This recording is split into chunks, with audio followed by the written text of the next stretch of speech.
एक और इस चीज से मुताल्लिक ही एक तहकीक आला हज़रत ने बयान की। बाद हज़रात थे जो ये कहते थे कि जनाब ये जो सूरज है ये 10 लाख जमीनों के बराबर है। सूरज 10 लाख जमीनों के बराबर है। दूसरे एक साहिब उठे, यानी एक दूसरा कौल है साइंसदानों का, उन्होंने कहा कि नहीं, 12,35,030 जमीनों के बराबर है।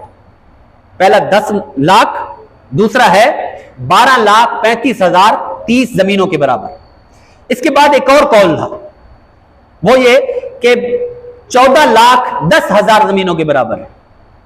अब बंदा किस पे अमल करे?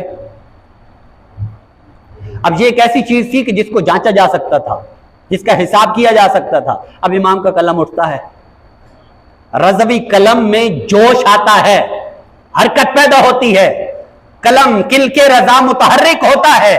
तो अब आप क्या कहते हैं? आपने पूरी कैलकुलेशन की, वो आपके सामने नहीं रखूंगा, वो सारी कैलकुलेशन की, कैलकुलेशन करने के बाद जो आपने नतीजा निकाला वो ये फरमाया कि हक ये है, तहकीक ये है कि जो जमीन है, वो जो सूरज है, वो जमीन से 13,13,256 जमीनों के बराबर है।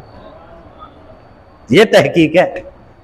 दलाइल कायम किए, बगैर दलाइल के नहीं कि मैं ये कहता हूं, नहीं, दलील कायम की।